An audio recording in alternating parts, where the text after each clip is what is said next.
Welcome to Indiana Sports Beat Radio, presented by Andy Moore Honda of Bloomington. Know your role and shut your mouth, you jabroni! Fires upfield into the end zone. It is caught. Jelani Woods, touchdown!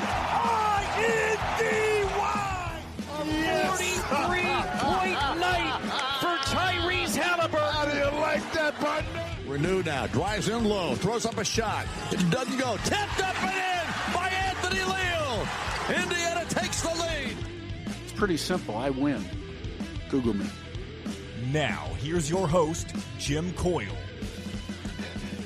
Hello, people. Welcome aboard Indiana Sports Beat Radio, coming to you here on this Wednesday and final day of July. Thank you very much for being with us. We appreciate you no matter how and where you're listening. Our great Indiana friends. Sports Beat Radio. Well, let's stop that, right? All right.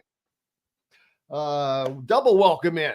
But again, welcome to everybody, no matter how and where you're listening. We appreciate you. Our good friends that on 97.7 ESPN, the Ref, always the right call in Evansville, and up in the region, the voice of the region, 12:30 a.m., 104.7 FM, WJOB. Thank you, guys. We appreciate you. And, of course, the only sports station in town in Fort Wayne, 1380, The Fan. Appreciate everybody up in Fort Wayne. Dylan Sinn from the Fort Wayne Journal-Gazette on the show with us today, as is Cal Neddenriep from the Indy Star, and, of course, the Star, Rick Bozich, joins us as well. Lots of things going on. Indiana football camp opens. A lot of other camps are open. High school football practices are going. Jalen Harrelson predicted to IU by one outlet already. Will that affect Braylon Mullins? Just a discussion. Both are kind of shooting guards. Harrelson can play both, although he's the biggest of the two. But we'll talk about that. The Olympics, gymnastics, United States, USA wins a gold medal already in the team floor exercise. Simone Biles adds another to her collection. So congratulations to her. You had men's swimming last night, men's soccer. And Indiana basketball fills out its roster with a 13th roster player, which looks to be he's a one-year guy and just a body in essence. I don't mean that in a bad way, but you have that spot. Why not fill it? It's open and you need the bodies. Without question, they had a big Dallas James 7-footer coming to Indiana from South Carolina State. Hasn't done a ton. He's been at South Carolina State for 4 years. First of all, that's a rarity. So you got a guy who's not looking around, which kind of tells you something. He's a 7-footer that has been playing at a lower level, and they're in the MEAC. South Carolina State is. That's what is that, Mid-East Atlantic Conference? But he's a body. He's a 7-footer. You know what? Sometimes it doesn't take much to affect a game or to make a few minutes of presence valuable. Again, I say, why not? It would have been probably better if they could have found a shooter, but that's probably hard. Another shooter, I should say. But, it is what it is. They think that they have what they need. It's not for me to second guess at this moment. Not that I won't, not that I'm above that. Don't get me wrong, or not that I'm above it once we have a reference point. We don't right now. We don't know what as far as Indiana basketball, what they're going to need, how they're moving with their shooting. Is Mbako that much improved? Has Luke Goody been enough of an addition? Will Bryson Tucker be able to add things? The guards, Miles Rice, in addition to everyone else that they've added. So we'll see. I think that this is going to be a different Indiana basketball team. Obviously, it's different. But what I mean by that is it cannot be the same old for Indiana. And by that, I mean, running everything through the middle. Now, Indiana set up very, very nicely there with Umar Ballo and Malik Renew, but you can't win games 3-2 anymore. And Indiana is going to have to find a solid mixture of that. It's not that you have to shoot 53s a game. You don't. You don't need to hit 53s a game, but you have to have a mix. You have to have the ability to be dangerous from there. And Indiana has not been what I call dangerous from there. But they should have the talent they need. Mike Woodson has the pieces in place. He has a full roster. And so now Indiana basketball can completely move forward as they've already been doing with practice. Late edition. He's probably going to get an introduction to what the hell where have I landed when Indiana strength coach gets a hold of him and starts running him through the sand and all that good stuff. But welcome aboard. Thanks a lot for having everybody. Miles Rice, there you go. That's what I was trying to get that one out. And so looks like it's a good middle part of the week. The Olympics, I found myself watching more of them. I'm not sure about how you are, but I found myself in the evenings being able to catch up with what's going on, and so that's been nice to watch that. Yeah, I agree. Indiana needs a leader, Russell.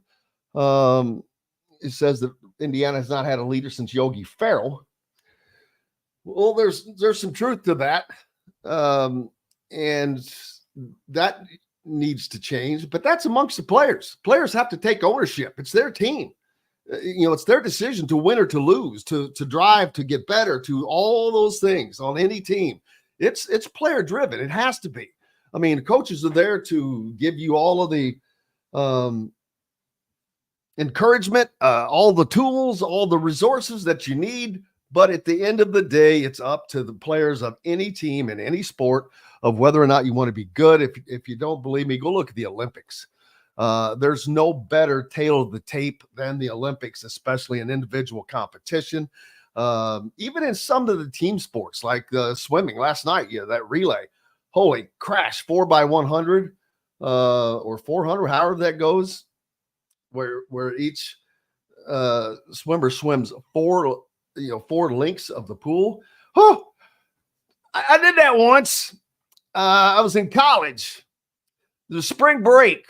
We were in Florida, and they had a competition similar, but it was a 4x200 relay, which means you had to dive in, swim the length of the pool, but you had to get out, drink a beverage, a full solo cup beverage, full of beverage, and then dive back in and swim. And of course, I'm competing. I'm a competitor tomorrow. So I swim that first link, buddy, and I jump out and I grab that beverage and I slobber down and whoof, I dive right back into the pool. And I get about 3, 4, 5 good swims in. And all of a sudden I realized, I forgot to breathe, man. And I had to literally stop for a second, catch my breath and take off. So swimming's a tough sport. Swimming, wrestling, two of the hardest individual sports that are going on. Someone just asked me, Russell, yeah, I'm getting excited for the season, period. I'm excited for the college football season. We've got so much newness. We've talked about it ad nauseum with the Big Ten, the addition of the new teams. Who's going to make a difference? Oregon, USC, that seems to be the case at the moment of those group of 4 that are coming in.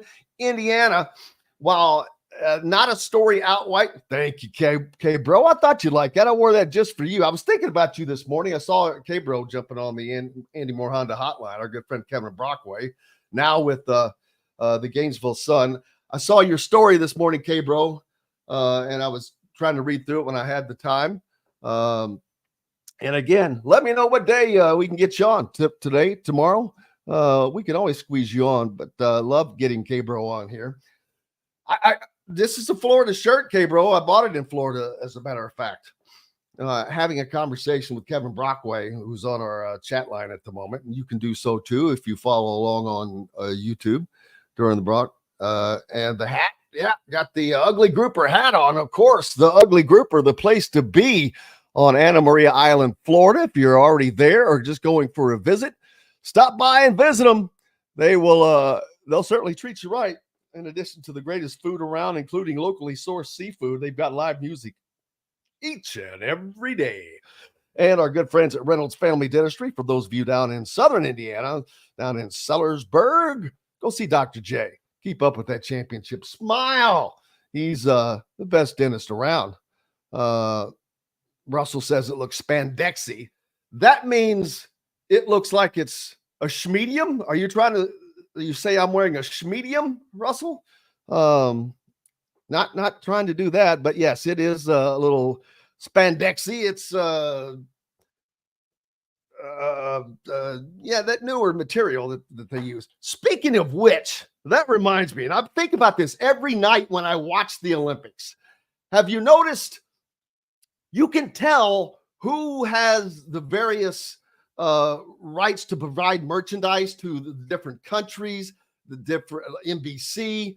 I think that NBC must be getting outfitted by Ralph Lauren or Polo or something like that. I hate to say this, but every time I see one of the NBC TV people, it looks like this is a 1995 rerun of the Olympics. They look like they're all in high school with these little kind of old school preppy shirts or the button-up shirt. I'm like, oh, no. I mean, there's nothing, new, but it looks the same as it did in 1995. Those shirts are cracking me up. So it's just funny. And then you can see the different countries. I think when Djokovic was playing tennis the other day in Lacoste, had a Lacoste shirt on. So you got that going for you, which is nice. Brian says, if you're up on Anna Maria Island, be careful of the riptide on the North Bean Point Beach. It's very dangerous. Riptides are very dangerous. All the time I spent in the ocean when I was younger, I didn't know what the crap a riptide was. I mean, I do now, and they're scary. If you ever get in a riptide, swim sideways. That's easy to remember. Simone Biles, yep, tennis. She is the queen of the gymnastics floor now. So congratulations to her. Appreciate you guys. How is everybody doing? Looking forward to talking to Dylan Sinn, Kyle Neddenriep, and Rick Bozich on the program today. Yes, we'll talk more about Jalen Harrelson as well. We've got plenty coming up here on Indiana Sports Beat Radio, brought to you by our good friends at Andy Moore Honda. Just get more to your door with AndyMooreHonda.com, and we're back right after this. In the market for a new or used vehicle? Well, nobody beats the prices and selection of Andy Moore Honda in Bloomington. Right now, get a brand new Honda with no payments for 90 days. That's right, 2023 and 2024 Honda Pilots, HRVs, CRVs, Honda Ridgelines, payment-free for 90 days. Or get 0.9% APR financing for 36 months on a 2023 Honda Ridgeline. Go to AndyMooreHonda.com and get more to your door. If you're looking for a home in the Indianapolis area, you need Cheryl Sizemore from RE/MAX Advanced Realty. Cheryl Sizemore has over 2 decades of experience, and that could be the difference in you getting the home you want in today's tough housing market. Reach out to Cheryl Sizemore from RE/MAX Advanced Realty at Cheryl@IndyHomePros.com or 317-298-0961. Cheryl Sizemore from RE/MAX Advanced Realty. Let Cheryl Sizemore get you in the home you want today. Cheryl@IndyHomePros.com. Looking for someone to cater your next corporate event, family reunion, or tailgate? To some, a garnish may be nothing more than just a decoration put last on a plate. But in Bloomington, catering starts with Garnish Catering. Serving all of Bloomington and surrounding areas, Garnish Catering is waiting to help make your next event one to remember. Planning a great event shouldn't have to be stressful. Whether we quote you just for catering or a total event package, you can trust that you're making the right choice with Garnish Catering. Visit garnishcatering.com. That's garnishcatering.com. Garnish Catering is a proud partner of WOW Food Group. Whether it's a night out with the family, after work with colleagues, or catching the game with friends, Bubba's 33 is the place for you. Bubba's 33 offers a mouthwatering menu of selections that are all made from scratch every day. The portions are big, but the prices are small. And with over 50 big screen TVs, you'll never miss the big game. Bubba's 33. Pizza, burgers, beer. Country living is just a swing away. It can be hard to find the exact home that fits your family's needs, so there couldn't be a better time to build a new home with Property Shore Construction. Now building exclusively south of Bloomington within the Stonecrest Golf community. Choose from one of the gorgeous Stonecrest Signature Series house plans. We have several lots available with scenic views of the golf course. Contact Amy Rhoda with Revesco Real Estate for additional information. 812-583-0919 or go to mystonecrestliving.com. That's mystonecrestliving.com for more details. Enjoy healthy, delicious meals at home without the hassle with the Fresh Fork. Chef-curated, ready-made meals delivered right to your doorstep. Proudly fueling IU athletes and now available to you with a menu that's always fresh and diverse, from hearty proteins to fresh salads. The Fresh Fork empowers you to make better food choices without compromising. Let the Fresh Fork help transform your lifestyle for a healthier way of living today at thefreshforkonline.com. Use promo code RADIO20 and get $20 off of your first order. This segment is brought to you by Hoosier Hanks East.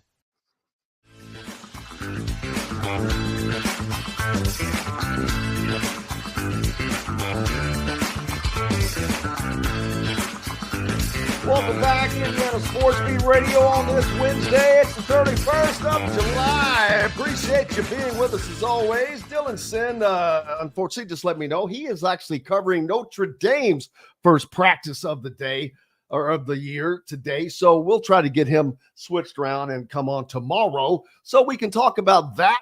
And he'll be down at Indiana's second practice tomorrow as well. So hopefully we can do some double dipping there as unfortunately, the Indiana practices will be going on while we're doing the show, so I won't be able to be there or in both places. We will try to do that some later on, but it's difficult to do both at the same time.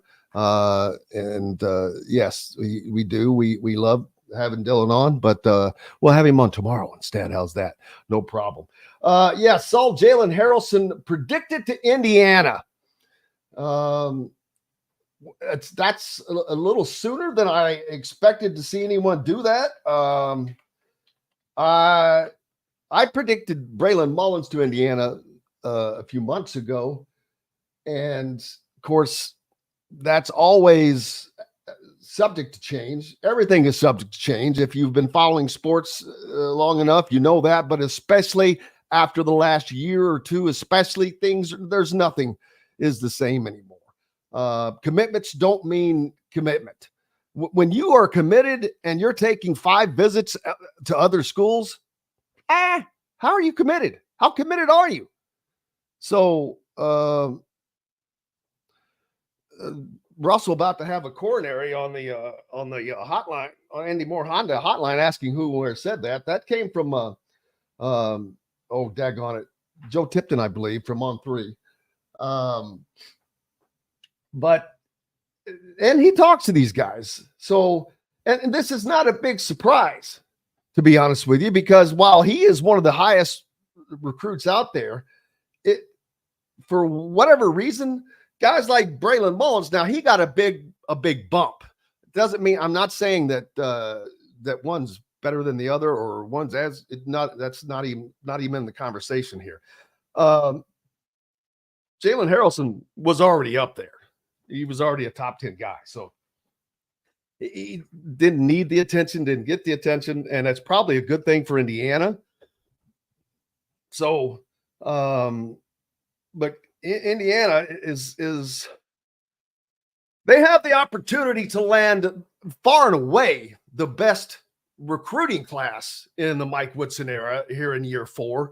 And a big part of that is because there has not been a full-on effort that I've seen prior to this season's recruits to do what is being done now. I think that you saw, and not that would ever be admitted, and it doesn't really matter, but I think that there was a little too much comfort being taken by the IU staff, but they responded. Mike Woodson and he got his staff to respond in kind and met that and got out and worked very hard this summer, this spring, worked the portal very hard. And so they filled everything that they wanted to out of the portal. And now they're also on top of that at the same time doing extraordinarily well on the recruiting side. And in a time where I don't know how much recruiting really matters that much anymore, other than optics, appearance, landing guys like Jalen Harrelson, Braylon Mullins, Trent Sisley, Malachi Moreno, all those guys that Indiana, the big timers that Indiana are chasing. Most programs are not going to land 4, 5, 6 guys anymore. Purdue just had that class, but that's not going to happen anymore.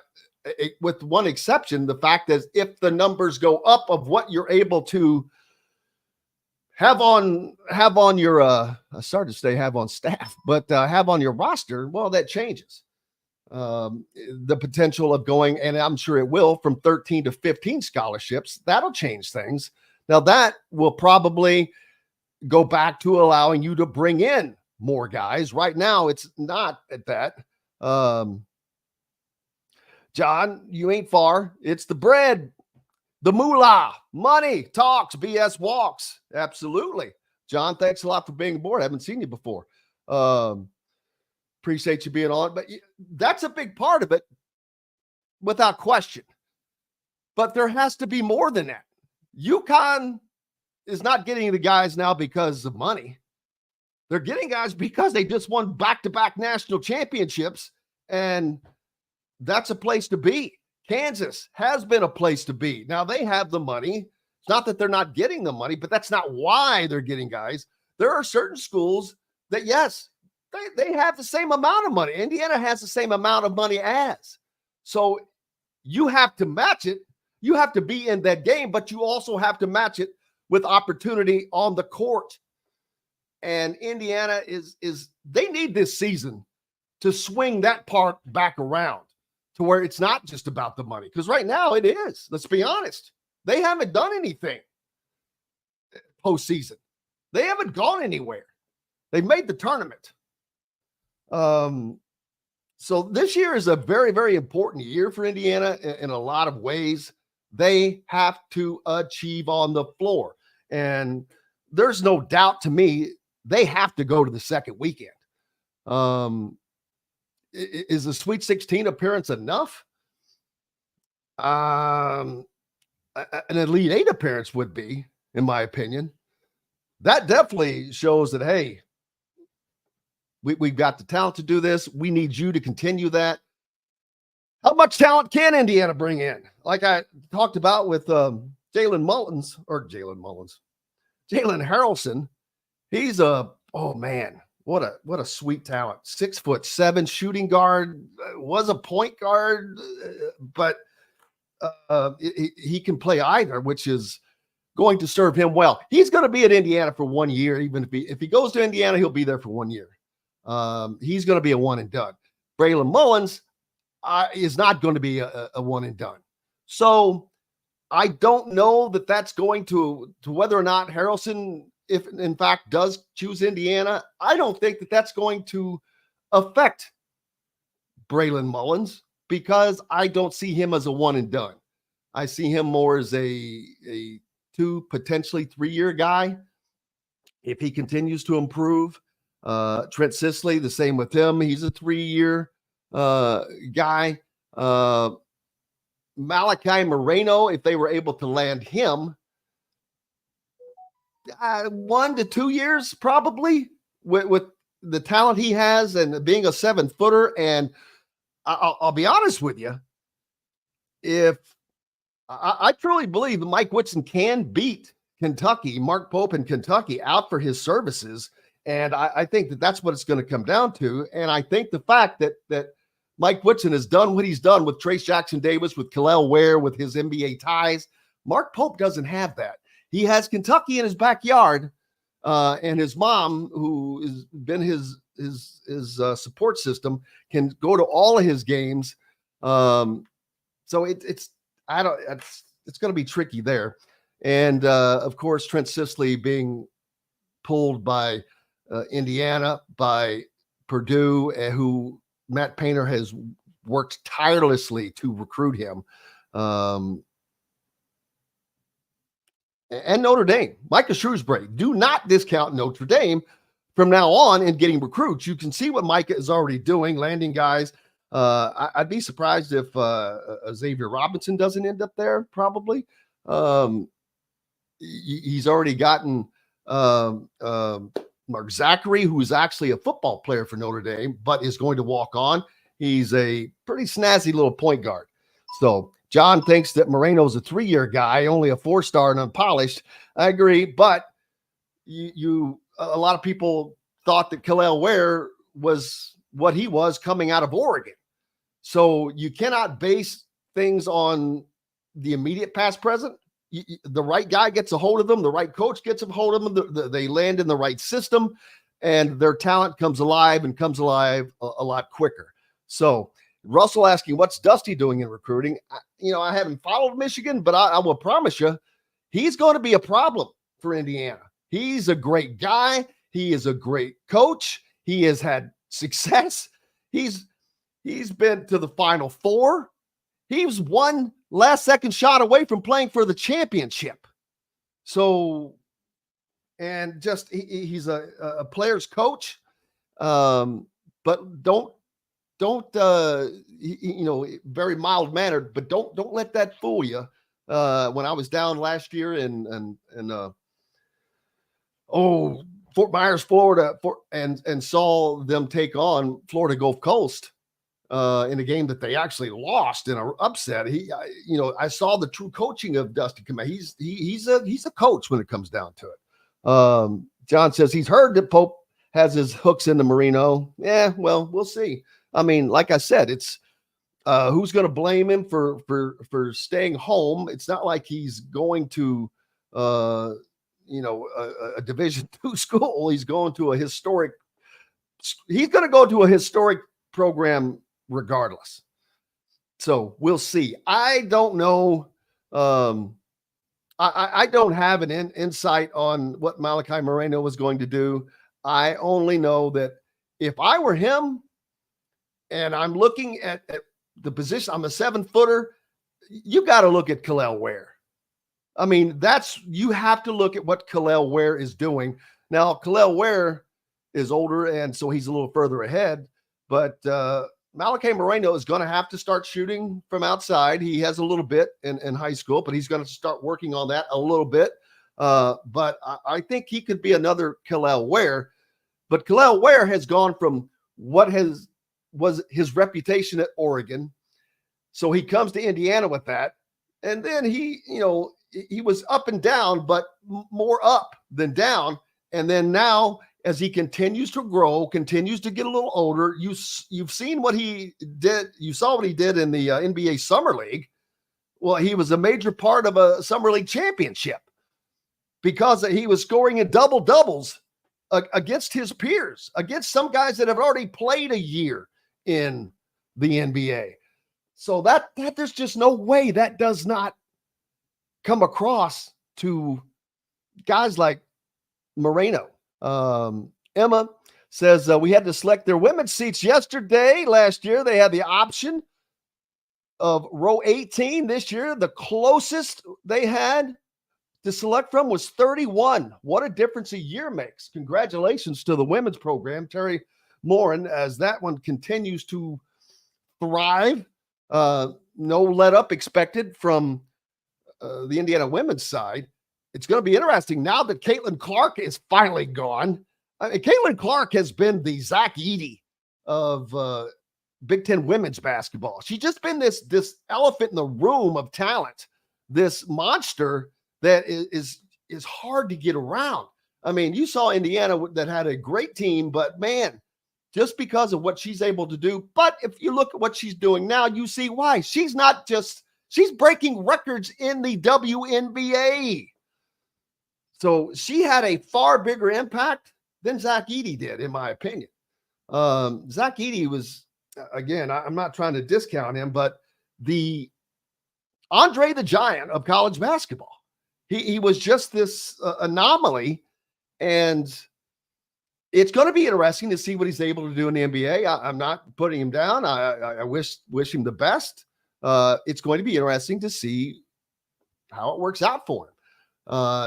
He didn't really get hurt during his time at Purdue, and already he's dealing with an injury. It shows you how things are different when you move up, man. It's faster, it's harder, it's everything. It's more of everything. So we shall see. Mr. Barnes says, yeah, we'll benefit off Ware's success for a while. How much will their offense change, though? No one's going to say that. I mean, Woody can say whatever he wants.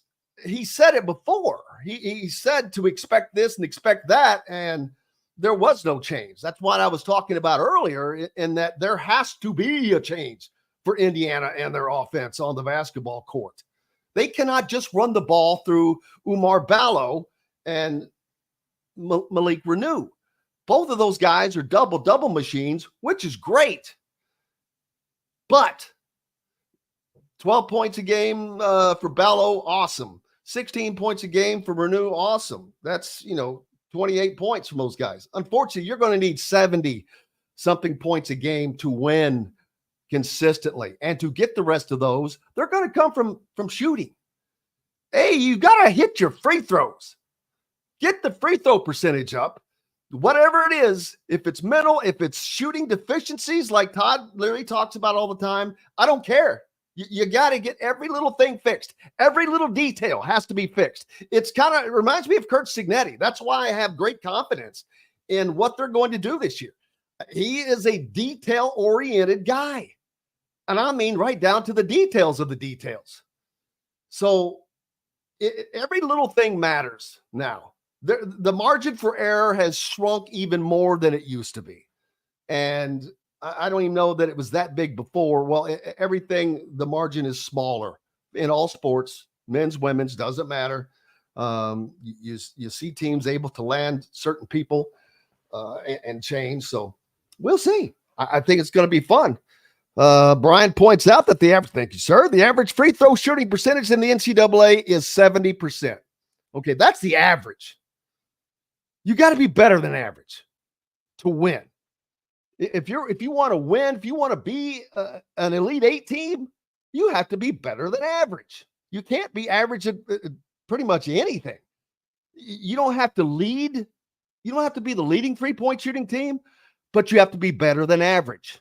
You don't have to be the number one free throw shooting team, but you have to be better than average. You have to be better than average at rebounding, at scoring.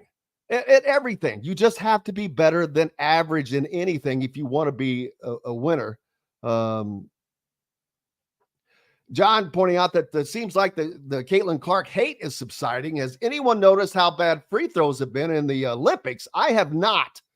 But that's a little surprising, considering, as Brian points out, the NBA's free throw shooting is 78%. So, yeah, that's a little surprising. John, thank you very much. And Russell points out that historically NCAA teams have collectively shot three-pointers somewhere between 34 and 35%. And that number has come down greatly over the last few years, because when the last time they moved to the three-point line back, that changed it drastically. If you look back in the old days, a three-point shot was shorter than it is now for the women. It's at the top of the key. Back in the days of Steve Alford, and I'm not putting Steve Alford down. He was a great shooter, don't get me wrong. But when he shot 50%, that was a top of the key shot. So, yeah, things have changed and things keep going on. Michael says, listen to me. I don't know who he's talking about, but I'll take it. He knows his stuff, especially about IU basketball. I'm not sure I hope you're talking about me. That's awesome, but probably not. Brian points out that IU shot 66% from the free throw stripe last season. 66%, people. Think about that. The national average is 70. And Indiana was 4 points below the average. You can't do that. You can't be that's bad. I mean, that's hack-a-shack there. You just start fouling people. But that can't be the case. You have to focus. Whatever it takes, find out. If you have to go player by player. And you can, because you can look at percentages. Who's doing what? What are they doing? Are you doing something different? Why aren't you shooting as well? Why aren't you shooting better? I'm not a coach. I'm sure that they're doing all the things to focus on that stuff. But the only player over 70% from the stripe for IU was Walker. Well, he didn't even play for IU last year, did he? He says Kenneth says Ibaka wasn't over 70%. That's surprising. He started the season on like a 23% or a 23 shot streak from the line. Michael asking if I can give my opinion on the starting five. Man, there's been so much talk of that. Do I think that Galloway starts? He didn't think that he was sending his last message to me, but he really just wants my opinion. Well, hey, I'm more than happy to do that. And we'll do that right after we take our next break, so we can do that. And then after that, we'll get to Kyle Neddenriep, who will join us. And then, of course, Rick Bozich. But when we come back, we'll talk about who I think the quote-unquote starting five is going to be. I'm not sure that really matters, but we shall see. This segment is brought to you by the Rusty Gator. If you're looking for a home in the Indianapolis area, you need Cheryl Sizemore from RE/MAX Advanced Realty. Cheryl Sizemore has over 2 decades of experience, and that could be the difference in you getting the home you want in today's tough housing market. Reach out to Cheryl Sizemore from RE/MAX Advanced Realty at cheryl@indyhomepros.com or 317-298-0961. Cheryl Sizemore from RE/MAX Advanced Realty. Let Cheryl Sizemore get you in the home you want today. Cheryl@indyhomepros.com. Whether it's a night out with the family, after work with colleagues, or catching the game with friends, Bubba's 33 is the place for you. Bubba's 33 offers a mouthwatering menu of selections that are all made from scratch every day. The portions are big, but the prices are small. And with over 50 big screen TVs, you'll never miss the big game. Bubba's 33, pizza, burgers, beer. Country living is just a swing away. It can be hard to find the exact home that fits your family's needs, so there couldn't be a better time to build a new home with Property Shore Construction. Now building exclusively south of Bloomington within the Stonecrest Golf community. Choose from one of the gorgeous Stonecrest Signature Series house plans. We have several lots available with scenic views of the golf course. Contact Amy Rhoda with Rebesco Real Estate for additional information. 812-583-0919 or go to mystonecrestliving.com. That's mystonecrestliving.com for more details. Know a team or group needing a fundraiser? Boost Fundraising raises more money faster and offers the most unique and user-friendly online fundraiser in the nation. Your team receives personalized fundraising pages for each team member. Free team-branded promo gifts shipped to each donor. Boost Fundraising does it all. Sports teams, marching bands, charity causes, and community groups. Go to boostfundraising.com and be sure to enter the promo code COYLE, that's COYLE, to receive a discounted fundraiser. Looking for someone to cater your next corporate event, family reunion, or tailgate? To some, a garnish may be nothing more than just a decoration put last on a plate. But in Bloomington, catering starts with Garnish Catering. Serving all of Bloomington and surrounding areas, Garnish Catering is waiting to help make your next event one to remember. Planning a great event shouldn't have to be stressful. Whether we quote you just for catering or a total event package, you can trust that you're making the right choice with Garnish Catering. Visit garnishcatering.com. That's garnishcatering.com. Garnish Catering is a proud partner of WOW Food Group. In the market for a new or used vehicle? Well, nobody beats the prices and selection of Andy Moore Honda in Bloomington. Right now, get a brand new Honda with no payments for 90 days. That's right, 2023 and 2024 Honda Pilots, HRVs, CRVs, Honda Ridgelines, payment free for 90 days. Or get 0.9% APR financing for 36 months on a 2023 Honda Ridgeline. Go to AndyMooreHonda.com and get more to your door. This segment is brought to you by Freethink Apparel.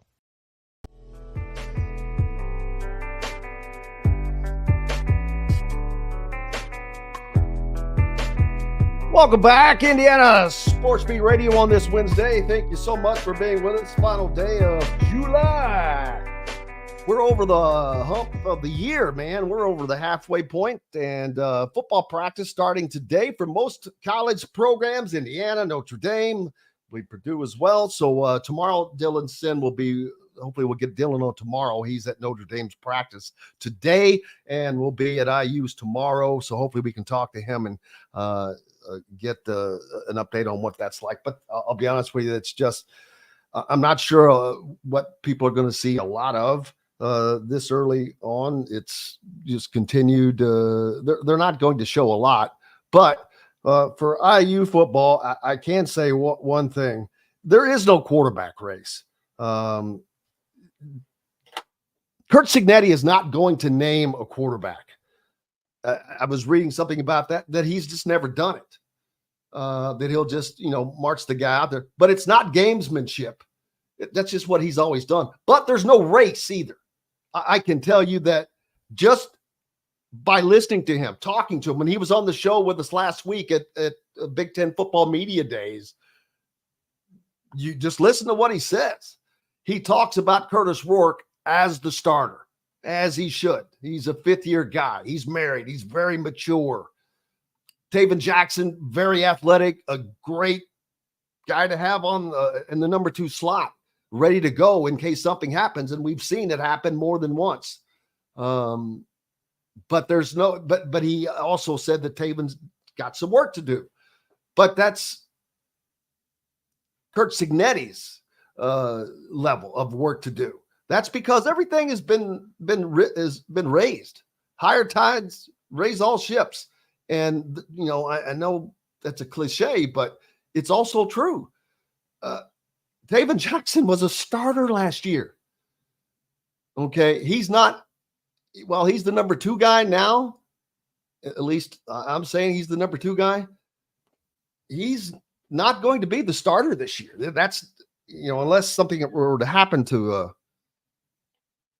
Curtis Rourke. So Indiana's not going to have any of those worries. There's not going to be any of that play stuff. So Curtis Rourke is going to be your starting quarterback. We're also pointing out that there's a guitar in our studio. Yeah, that's it's a Gibson guitar signed by AC/DC, baby. With of course, without Bon Scott, it has David Johnson on it instead. But everybody else, was it Phil Rudd and Malcolm Young, of course, Angus Young. Yeah, put that guitar in there. The A string on it is broken because I was doing a little air guitar one night and popped that thing. I've got to get that fixed. So I've got to get an A string on the guitar. And while I'm thinking about it, anybody that is interested in being a sponsor, hey, let us know. We've got spots for you, especially if you have a business. Our reach is immense all around the state. And while I'm also thinking about it, let's not forget about the event coming up, the event of the year, and I cannot wait. I'm excited. The Never Lose Hoop Golf Outing. That is on Thursday, August 22nd at the Golf Club in Eagle Point here in Bloomington. 11 a.m. check-in, 12 p.m. shotgun start. There are 3 opportunities for holes in one. Yeah, I get it. I've never had a hole in one. But you know what? I'll take 3 shots at winning $5,000, $5,000, and $10,000. It's just part of the deal. It's nothing extra. You don't have to do anything extra. It's just part of the deal. You get lunch when you get there from Chick-fil-A. You also get a sit-down dinner. You get a shirt. There's a silent auction. There's a chance to win a stay and play at a premier golf facility. All part of the deal. There will be special guests from IU Athletics. Jordan Hulls, of course, will be there. This is a Hulls family tradition. Anthony Leo already has a foursome signed up. Do you have a foursome signed up?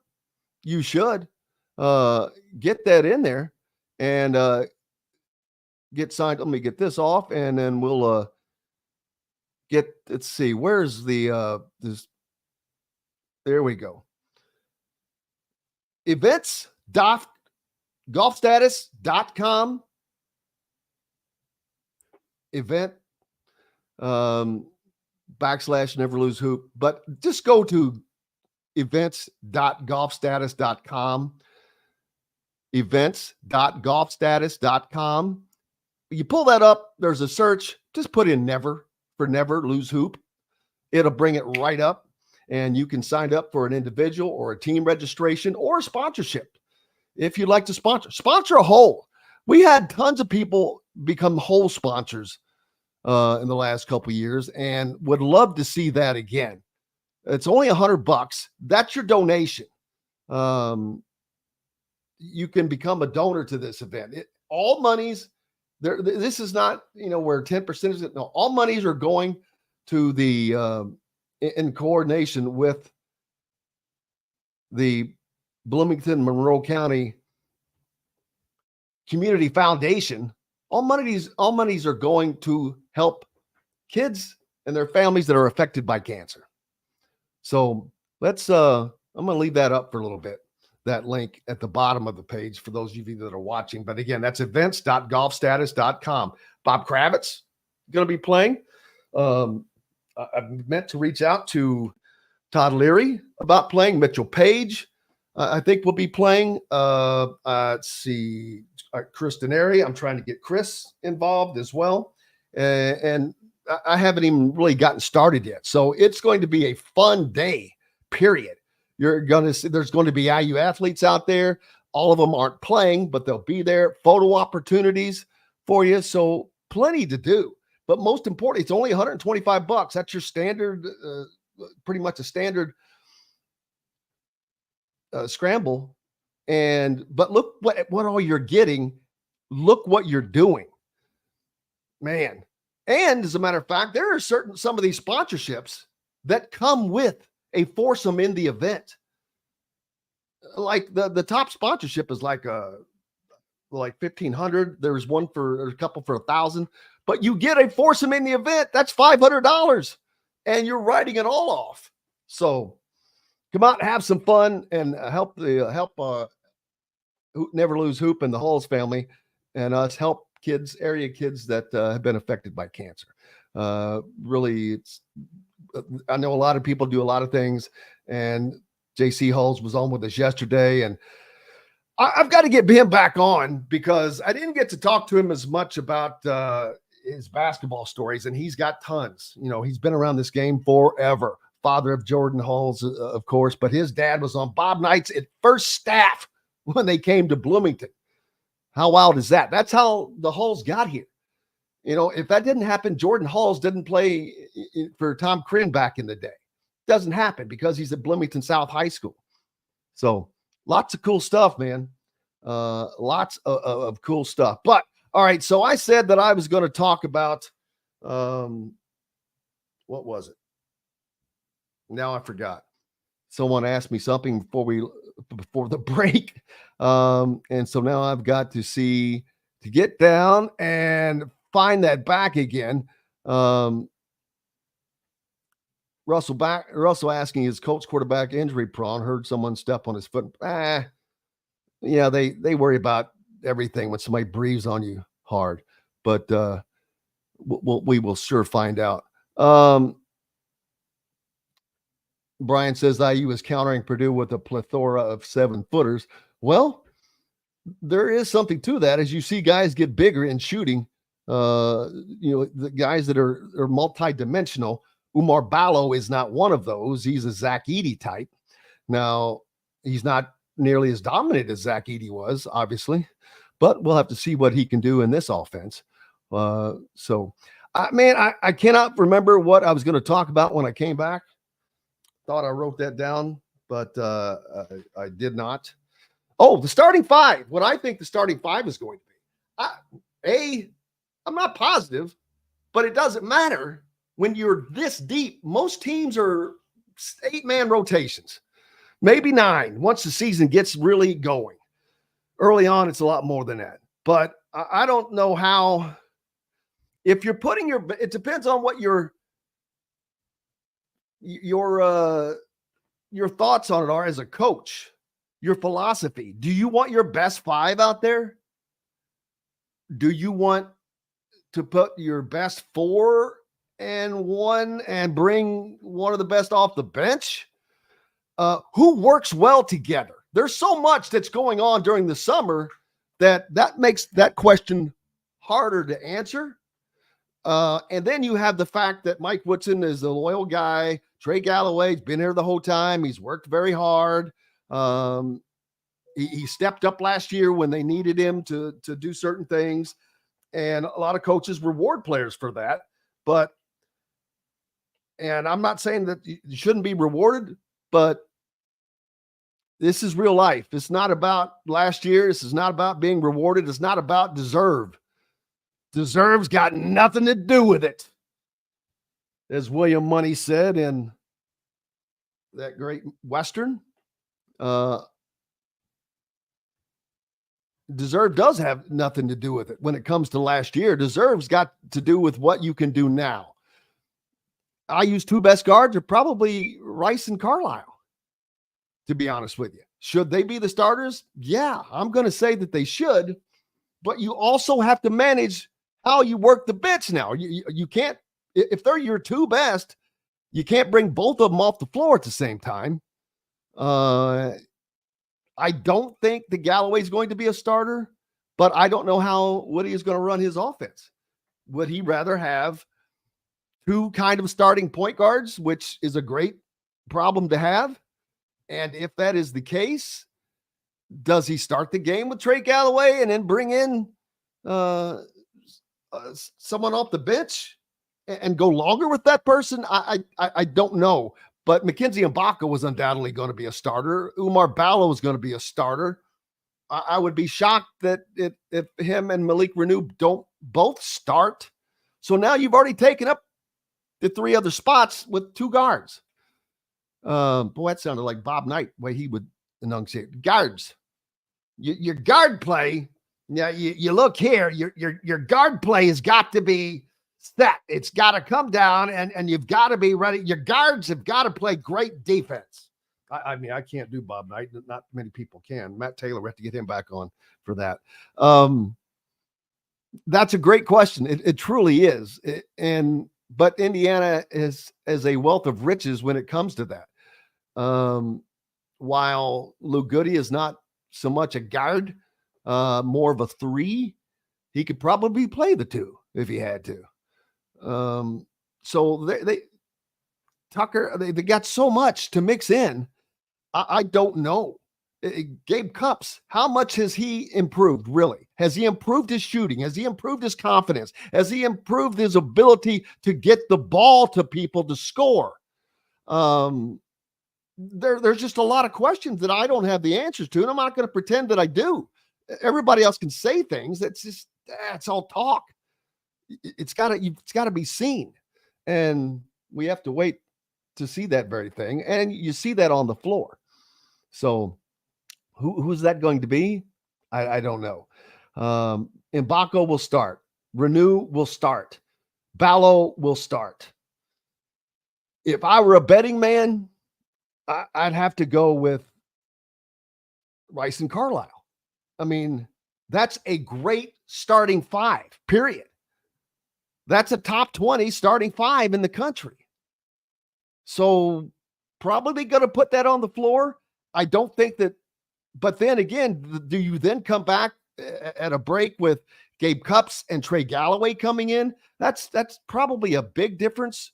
Or do you mix them in? Luke Goody coming in for Mbako. There's 200 minutes in a game, people. 200 minutes in each game. So you do the math. If, say, Malik Renew is averaging 28 minutes a game, I think Bala will average probably 23 to 4 minutes a game. Mbako is going to average probably closer to 30 minutes a game, maybe. So, what you like? There's 80 of the minutes between three guys. You've got 120 minutes remaining to divide amongst 8 other guys, including your starting guards. I mean, there's no way a starter is going to play less than 20 minutes. So let's just say Carlisle and Rice play 20 minutes apiece. So now we're at 110 minutes, right? And that leaves 90 split amongst probably 5 other guys. And some will play more and others are going to play less. I definitely think that Trey Galloway's minutes are going to go down. There's no question. I mean, I don't think that's breaking news. Obviously, Gabe Cupps' minutes are probably going to go down because he was forced into a situation last year. But I know he's working extraordinarily hard. He wants to play. He's a player. He's a coach's son, so he knows what he's doing. But we've got lots more coming up here on Indiana Sports Beat Radio. Kyle Neddenriep will join us after this break coming up. Looking forward to that. And Rick Bozich joins us beyond that. Stay tuned. You're listening to Indiana Sports Beat Radio. We're back with more right after this. If you're looking for a home in the Indianapolis area, you need Cheryl Sizemore from RE/MAX Advanced Realty. Cheryl Sizemore has over 2 decades of experience, and that could be the difference in you getting the home you want in today's tough housing market. Reach out to Cheryl Sizemore from RE/MAX Advanced Realty at cheryl@indyhomepros.com or 317-298-0961. Cheryl Sizemore from RE/MAX Advanced Realty. Let Cheryl Sizemore get you in the home you want today. Cheryl@indyhomepros.com. Whether it's a night out with the family, after work with colleagues, or catching the game with friends, Bubba's 33 is the place for you. Bubba's 33 offers a mouthwatering menu of selections that are all made from scratch every day. The portions are big, but the prices are small. And with over 50 big screen TVs, you'll never miss the big game. Bubba's 33, pizza, burgers, beer. Country living is just a swing away. It can be hard to find the exact home that fits your family's needs, so there couldn't be a better time to build a new home with Property Shore Construction. Now building exclusively south of Bloomington within the Stonecrest Golf community. Choose from one of the gorgeous Stonecrest Signature Series house plans. We have several lots available with scenic views of the golf course. Contact Amy Rhoda with Revesco Real Estate for additional information. 812-583-0919 or go to mystonecrestliving.com. That's mystonecrestliving.com for more details. Know a team or group needing a fundraiser? Boost Fundraising raises more money faster and offers the most unique and user-friendly online fundraiser in the nation. Your team receives personalized fundraising pages for each team member. Free team-branded promo gifts shipped to each donor. Boost Fundraising does it all. Sports teams, marching bands, charity causes, and community groups. Go to boostfundraising.com and be sure to enter the promo code COYLE, that's COYLE, to receive a discounted fundraiser. Looking for someone to cater your next corporate event, family reunion, or tailgate? To some, a garnish may be nothing more than just a decoration put last on a plate. But in Bloomington, catering starts with Garnish Catering. Serving all of Bloomington and surrounding areas, Garnish Catering is waiting to help make your next event one to remember. Planning a great event shouldn't have to be stressful. Whether we quote you just for catering or a total event package, you can trust that you're making the right choice with Garnish Catering. Visit garnishcatering.com. That's garnishcatering.com. Garnish Catering is a proud partner of WOW Food Group. In the market for a new or used vehicle? Well, nobody beats the prices and selection of Andy Moore Honda in Bloomington. Right now, get a brand new Honda with no payments for 90 days. That's right, 2023 and 2024 Honda Pilots, HRVs, CRVs, Honda Ridgelines, payment-free for 90 days. Or get 0.9% APR financing for 36 months on a 2023 Honda Ridgeline. Go to AndyMooreHonda.com and get more to your door. This segment is brought to you by Hoosier Hanks East.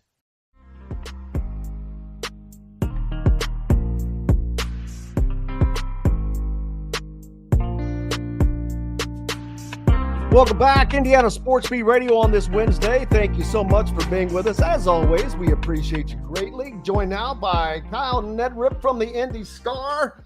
Kyle, I hope you're doing good. I didn't get you in there for some reason. There we go. How's it going, brother? Hey, doing well. How are you doing, Jim? Cannot complain. It's football season, brother. I know that all of the college programs getting underway today. Indiana's underway. Notre Dame's underway. I assume Purdue is underway. But high school also, their season starts a little bit before college. But before we get to that, you being Mr. Everything when it comes to this state, several Indy area Olympians competing over in Paris. And it's always a cool thing to see that Indiana, ironically, in whether either through college or high school, probably producing one of the more productive states when it comes to Olympic athletes. And that's a little surprising when you consider Indiana's a state of 6-7 million. Yeah, it's I saw David Woods had a story this morning. He's over there covering it for us in Paris, but about how Notre Dame, I think, would be the 10th country if they were their own country as far as the medals go right now. So that's pretty, and that, I know there's obviously people not from Indiana that are included there, but it still kind of goes to show how, prominent Indiana is. And, it's just a lot of factors, I think, to it. But pretty cool. I mean, it seems like every time the Olympics comes around, there's so many connections to the state. And, Cole Hawker right now, who I covered a little bit when he was in high school at Cathedral, and of course David did too. But cool to see him having a chance to hopefully go for the gold, and a lot of other athletes as well from Indiana, like you said. So. But yeah, it's always, and I kind of get into the Olympics a little bit casually, I guess, but it's fun to see some of these other sports that you never even think about, like the BMX. I was watching that a little bit yesterday, the BMX bikes and stuff like that. So sports you don't even know anything about. It's always fun at Olympic time to kind of just check in on those. Yeah, I'm a YouTube TV guy, so I had the 4 screens going last night. But one of the things that I caught myself watching was ping pong. I think China and the People's Republic of Korea. But man, it's just that's how their serve. The serve has changed, man. They're doing some weird stuff, but then it's the old school ping pong, just racking. It looks like tennis just shrunk. You've got Forrest Gump out there. But man, it's all these different sports. It's crazy. The United States wins gold in women's gymnastics yesterday. IU swimming again. Tons of athletes sent over there, which is just great for that program. But you mentioned Notre Dame as well. I know Purdue has at least one athlete over there, but IU. So where's IU compared to Notre Dame, if Notre Dame is so high?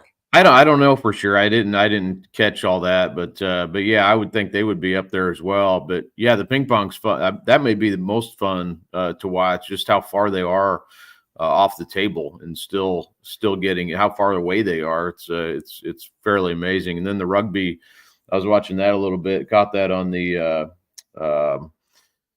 I think it was on Twitter yesterday. The women's rugby scored on the last play of the game. Yeah, just to tie it basically, and then kick however they do the extra point or whatever to win it, the conversion. So, but yeah, some pretty amazing stuff. And again, I don't know a lot about some of these sports, but it's pretty fun just to check in on them. I was watching rugby, and not that I haven't seen it before. I haven't paid that much attention. I'll be honest with you. But so I'm really trying to pay attention yesterday. And if someone asked me to explain it, I would explain that it's very much like an American football game. If you had a no huddle, a team that had a no huddle offense that ran the ball constantly and ran the option. That's what it seems like. That's how you would describe. Because every time they get tackled, they have to, somebody's on it, and then somebody covers them, and then they're allowed to just slide the ball behind them. They grab it and they take off running again. And boy, they either option it out to somebody or whatever, but it's just nonstop. But the fact that Team USA and the women's, they won a gold. That was the bronze medal game, I think.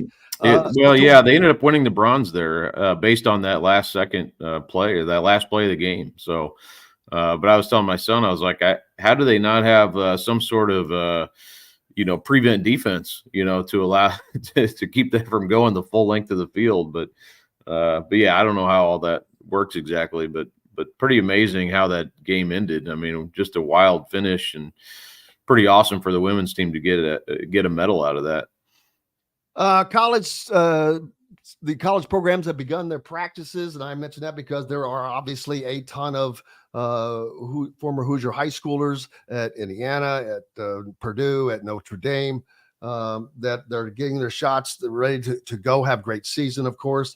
At Indiana, a lot of expectations like I haven't seen in a first-year coach maybe ever. At least in my lifetime, for it just based on expectations from that, not from the year before, but and you've got Indiana has one of the top receiving corps in the Big Ten. Some of that dates right back to Indiana high schools. Yeah, I mean, there's a lot of we'll have a story coming out soon on the kind of where all the in-state players are in college right now. That's always kind of a fun story, or whatever you want to call it, a graphic or whatever, on just seeing where everybody's at right now. So yeah, I mean, there's a lot of obviously in-state connections everywhere, certainly in the state, and then there will be more based on this senior class. I'm not really focused on the college stuff. I got so much high school stuff I'm working on. I'm not even reading much of that right now, other than just kind of a little bit here and there. But yeah, I'm pretty deep into the high school stuff at this point. Yeah, and it's going to be fun because this is where these guys come from. And as I talk about Indiana and the expectations, Purdue also with a second-year coach, their expectations are to be better than last year. And of course, Notre Dame, they want to get back to where they were. And so they had a good season last year, and we'll see how that is impacted by the guys that are coming up this season. Who are your top teams at the top level for Indiana high school right now?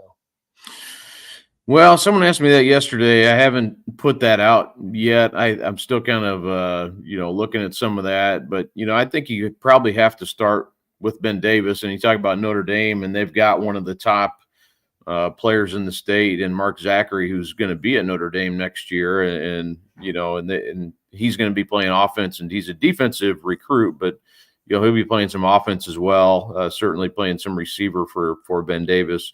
They do have a lot of different parts this season. Elijah Price, their running back, is back.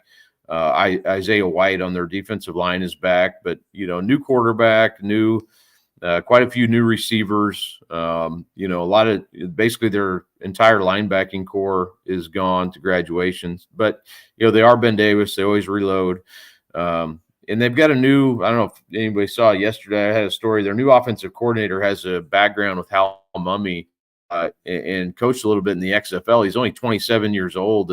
Name's Tyler Campbell, but he was he's kind of bringing that XFL air raid offense a little bit to Ben Davis. So it'd be fun to see kind of what that looks like. He worked with Hal Mummy when he was at Jackson State for a year.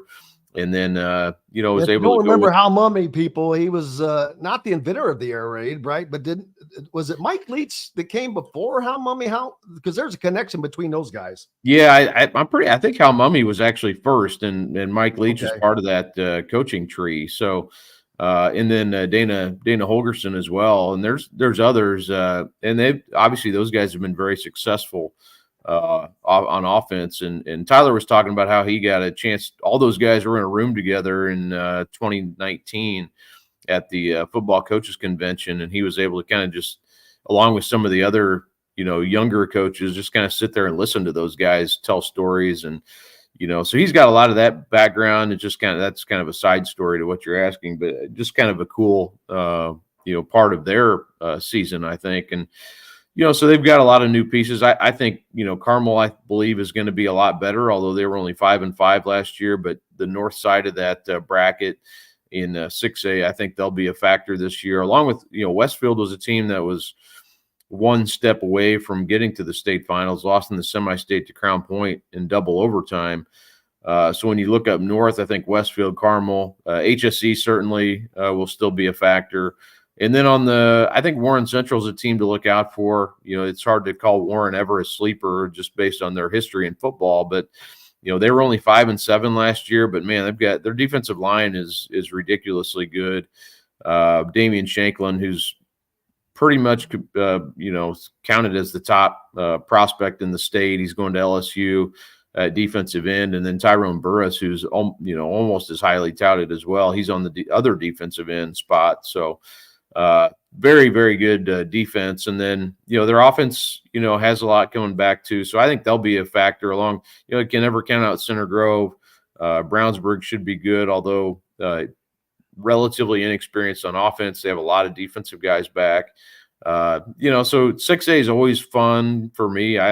We have so many good teams in our specific area here that are state contenders every year in 6A. So I think that's kind of where you start in that class. But I also, looking outside the area, I think Fort Wayne Carroll has built their program up, and they're a legitimate contender. And then Crown Point also, which made the state finals last year and played Ben Davis pretty good. I mean, the score ended up being 38-10, I believe it was, but it felt like a closer game than that, certainly at halftime. And then they had some things happen negatively that, then they're playing from behind, but they're a very good program too. And I think they'll continue to be a factor in 6A. So if you're looking for someone outside the area, I would still say Crown Point and Fort Wayne Carroll are those teams. Yeah, I see that you've got Anthony Colner from Carmel highly listed as one of the quarterbacks this season. Of course, he has an offer from Cincinnati, from Indiana, several, Maryland, Minnesota, West Virginia. And ironically, Indiana, their number 2 and number 3 quarterbacks right now are Center Grove's last 2 quarterbacks, which is ironic to see that potential. They could have 3 Indiana based quarterbacks next season, which would be wild. But moving forward, this Indiana high school football seems to be getting better. Every year there are guys like you mentioned going to LSU. He's going to play for Kevin Peoples, the former line coach at Indiana, down at LSU. But there's always guys that end up going to Ohio State and Michigan and LSU. Purdue and Indiana have to start getting those guys, in my opinion, to really start breaking through. And I get it. To Indiana high school players, they're not, if they have a better offer, there's a reason for that, because there's still better programs out there at the moment. But I think that is the next thing that both Purdue and Indiana need to do, is they've got to start landing some of these big time in-state products. Yeah, and they are to a certain extent, just maybe not the 4 or 5 star guys that have those better offers. That's always the problem, is Notre Dame or Ohio State. A lot of Ohio State. I mean, really, when they come in on a guy, they normally get them from Indiana. So Caden Curry was a good example a few years ago.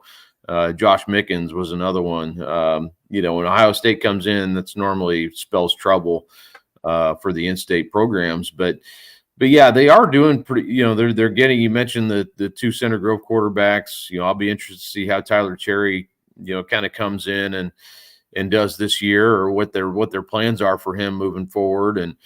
And also, it feels, I was actually talking to John Anthony Hall last night, who had, IU, Purdue, Stanford, and Notre Dame were his final four. And I really thought he was going to end up going to Purdue, and that would have been a huge get for Purdue.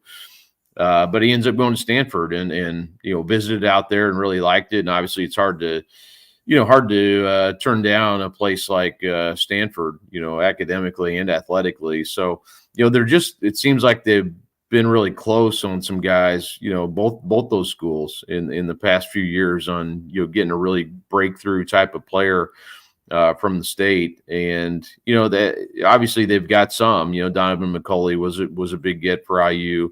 So it has happened, maybe just not to the extent people want it to. And, it's always going to be hard. Those schools just aren't blue bloods in football. So, when you do get a LSU or a Ohio State, or, LSU is pretty rare around here, but Ohio State certainly comes in here and kind of gets the top guys that they want normally. So it is hard. It's a battle you're probably not going to win a ton of, but it'd be nice to win a few of here and there and get a guy, like in Purdue's case, getting David Bell, was certainly a huge get for them.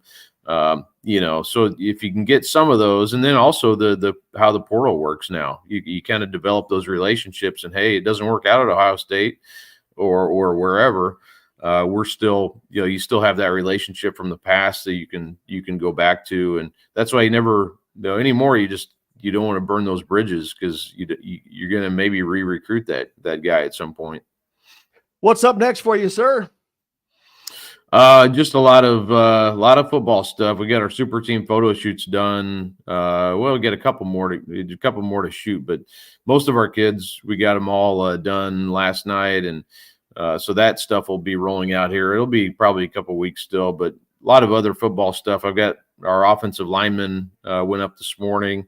So just working on a lot of that stuff, preview stuff, and then obviously there's recruiting in basketball still going on, although it's a little bit quiet right now, and probably the top guys will stay uncommitted, I think, for a little bit longer. But you may see some commitments start to happen here for guys who maybe be hey, you need to take this offer or we got to move on type of situation. So that stuff can start happening now.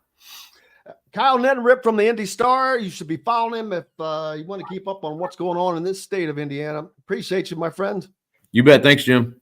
You bet. Kyle Neddenriep from the Indy Star joining us here on Indiana Sports Beat Radio, and always glad to have him. We've got Rick Bozich up next from WDRB.com. Stay tuned. We've got lots more coming up, brought to you by our good friends from the Ugly Grouper and the Fresh Fork. Back with more right after this. In the market for a new or used vehicle? Well, nobody beats the prices and selection of Andy Moore Honda in Bloomington.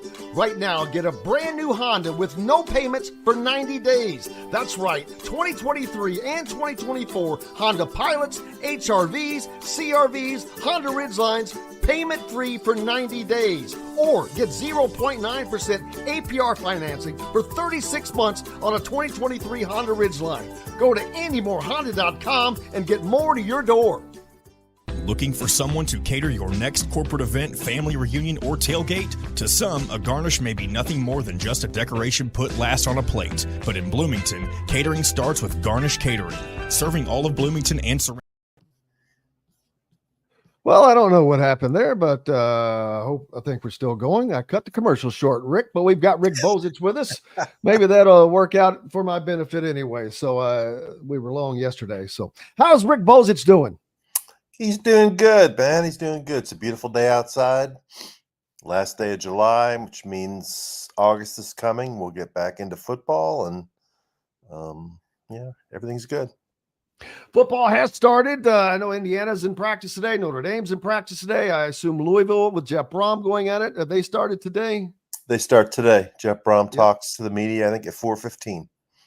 And so everybody getting underway now, and with games one month from today, Indiana has their first game at home against Florida International.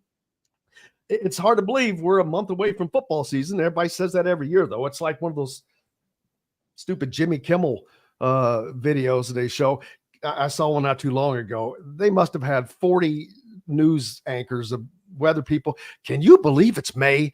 Can you just over and over and over? And it's like, okay, I guess we are stupid. May comes around every year, the same time, same way, same speed. The sun goes around the earth at the same speed. So it shouldn't be a shock to any of us. But yeah, we're a month away from football. So we've got that going for us.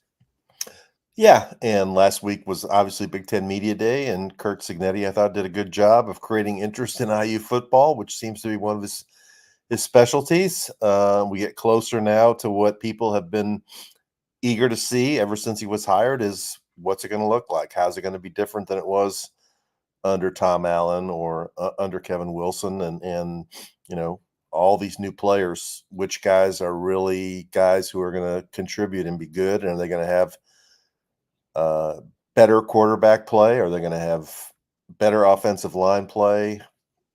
Indiana's got a lot of reasons for people to pay attention to them this season. Absolutely. And I think that Kurt Cignetti has done a yeoman's job of being able to balance being Kurt Cignetti and how he has approached this job. And he's done it the same way wherever he's been, whether it's been on the Big Ten Network, ESPN, although he's going to treat them a little nicer than he's going to treat us because he can. But he's had that same bravado as, he's not wanting to, he wants expectations to be high, but he doesn't want them to be high, if that makes sense. Yeah. I mean, he wants people to be curious about what his product is going to be. And I think he wants people to know that one of the most important things he has to do, or any coach at Indiana has to do to succeed, is change the mindset of accepting mediocrity. So long that the mindset at Indiana has been just get to 6 wins and that's a good season. Just go to a bowl game and that's a good season. And when that's where the goal is set, it's not a very high goal. It's not a very ambitious goal.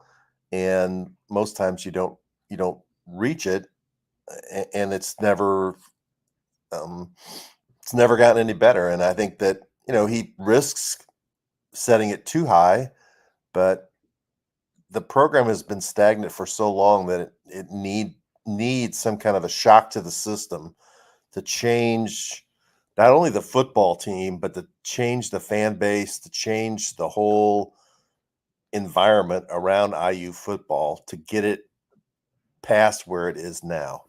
And I think that's what he's trying to do. And that's what I also think Scott Dolson's trying to do. And as we've talked about before, this should have happened 20 years ago. This should have happened, 25 years ago, but it didn't. Nothing can be done about that now, but it's urgent now because as we've seen the change in college sports and how important football is to where your place is in the college sports universe and what it means financially to your athletic department, they have to change the way they approach football, and they need to get people in the stands. That's a key. We talk about winning more games. They need to win more fans too. That's what they need to win fans to pay attention to what they're doing. Yeah, and that'll come easily, I think. If India, it's not just winning those first 2 games because they're non-con games. They're supposed to win those. It's how they win them. It's how they look. It's how they approach the game. It's how do they make mistakes, dumb mistakes, which I'm not expecting, which we saw a lot of times last year. Indiana would just shoot itself in the foot time and time again.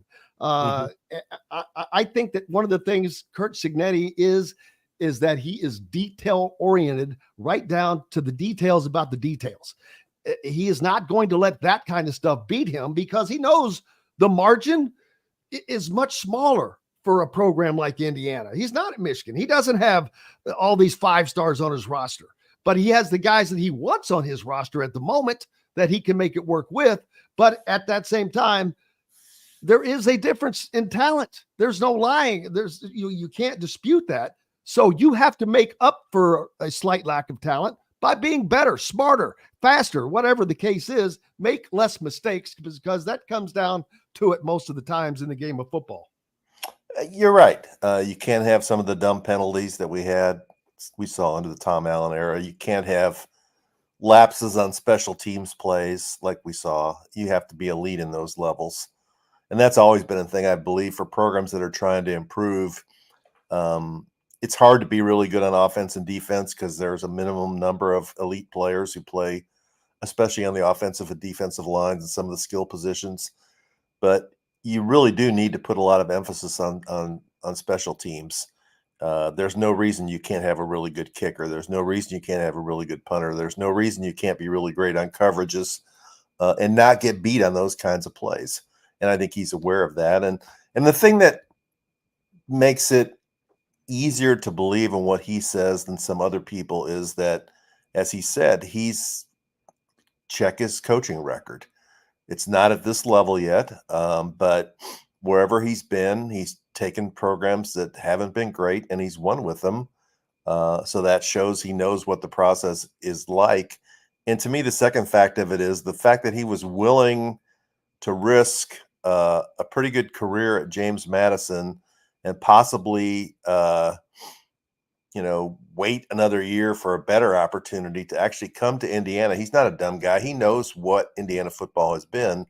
He's laying his reputation on the line by coming there. So I think that they're going to get his best shot. It's not going to be a coach who's going to go through the motions like I think Jerry DiNardo did when he was at IU. This is going to be a guy who's going to be invested in succeeding. And since he said all the things he said, he's putting pressure on himself as well as on his players, because he's going to look foolish if they come out and play bad football. Russ, down in Somerset, Kentucky, commenting that, IU football has to convince him to make the 4-hour drive. And I get that to a degree. But on the other side, I think that fans need to either support their program, unless it's just a total dumpster fire. And Indiana is not that. Like it was mentioned 3 years ago, they're a touchdown away from playing or winning the Big Ten East or whenever that was. Yeah, that's about right. Which was true. But then I also don't think you go as far as saying you're not a Mike Woodson, quote unquote, true fan if you don't do it. There's been too much acrimony and it's gone on too long. So I don't know that you can blame the fans. There hasn't been enough fun. I don't care if you're bad. You have to make it fun. They've got the suite situation where they don't have suites. So that makes a giant difference. When people have that to look forward to, that's probably going to be a lot more of them going, which I know that's not your casual fan, but it's all part of it. And Indiana is just so far behind, and they were in that chicken and the egg situation where, we don't get anybody to our games. So we can't build, there's no point in us building a new press box from end to end with all those suites. But I think it's if you build it, they will come kind of thing. You look at Purdue, they've been ahead of that curve. Northwestern getting ahead of that curve right now, being laughed at because they're going to play on a soccer field next year, but that's because they're building a brand new stadium. So there's that. And I think that shows, especially in the new era, new Big Ten, you have to be moving ahead and not catching up. And I think Scott Dolson understands that because in addition to Kirk Cignetti arriving, they're enhancing the game day experience this year where they've moved Heps Rock. They're changing the pregame deal when the players walk in the stadium. They're enhancing the food and menu options at the stadium. Buffalo Louie's is coming in. As Kurt Cignetti said at Big Ten Media Day, this is entertainment. And there's a certain percentage of fans that are super invested in, obsession with winning and losing. But as somebody just said in the chat, it is entertainment. You have to there's another percentage of fans that want to go there because it's a happening or it's a thing where they're going to have fun being there and take their kids and entertain their kids. And I think they're going to do that. So, there's a balance there. I mean, in the end, winning is very important, but you got to make an experience where people go to a game there and say, this is a lot more fun than I thought it was going to be. It's not going to be, this is kind of drab or whatever. And again, I go back to, they should have a lot of places recognized that 15 or 20 years ago, and Indiana didn't.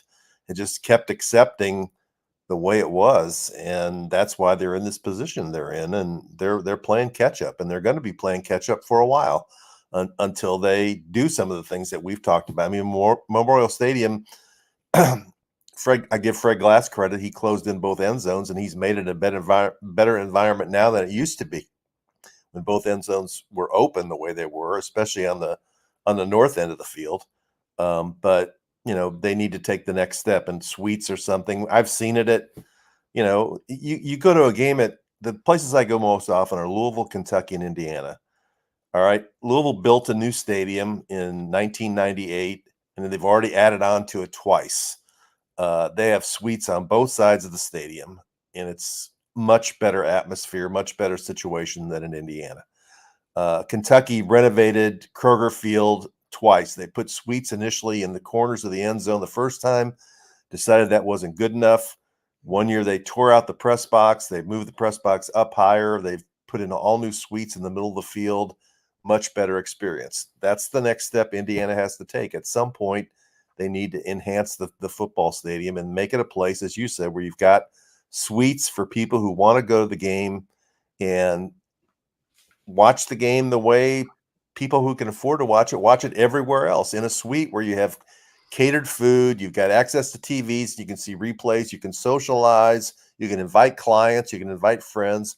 That's the way it is almost everywhere else. Brian says what would enhance the game experience is escalators instead of ramps and way more concessions. Well, if you have more concessions, you need the ramps to burn off the calories, Brian. So you got try walking those steps down from the press box to the field after the game. Oh no, try walking up those steps. I've walked up once or twice. I don't do that anymore. I did it once, and I said I'll never do it again. The last time I was with a group, Terry Hutchins was leading the way.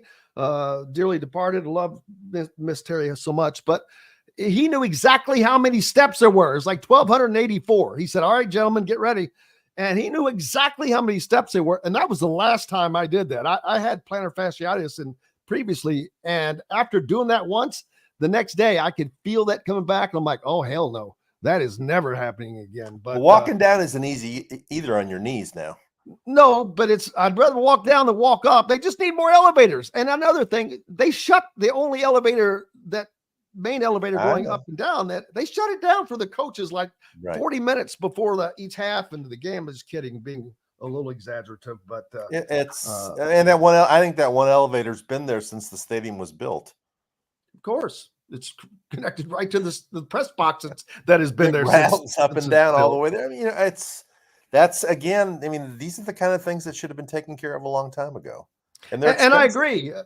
Some of the niceties that were added, like by Fred Glass, were great. But instead of that, and maybe he shouldn't have walked down the hallway and paid $1.8 million for a Big Ten football coach and Tom Allen, and not, instead of going out and finding someone that was experienced and had been a head coach, and then hired Archie Miller on top of that. So he cost Indiana about $68 million just in those two hires alone.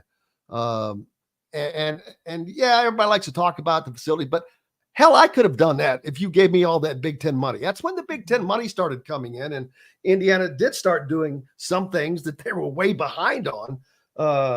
And it's not just the AD's fault. They have to have the permission of the presidents. And I'm not sure how many presidents were forward thinking enough to say, you know what, this is where the money is. This is where the money's going to come from. And they probably were less concerned about athletics because basketball had always been the meal ticket for Indiana. Yeah, and they also have the push from the board of trustees, and have to have the push from the board of trustees and from the fan base that no, this isn't good enough. And I think there's reason to believe that now exists, because last year, before the season started, I think a lot of the conversation was that there's no way that Indiana was going to pony up the money to buy out Tom Allen at the end of the season, no matter how it was, that Indiana was going to be coached by Tom Allen for at least last year and this year, because they weren't going to pay to get out of the contract, and they did. So I think there's a change there. I agree. Hey, we've got more coming up. Rick Bozich is with us. We're going to talk about some basketball when we come back, and we'll do that right after this break. Segment is brought to you by Bubba's 33 in Clarksville. Come here. In the market for a new or used vehicle? Well, nobody beats the prices and selection of Andy Moore Honda in Bloomington.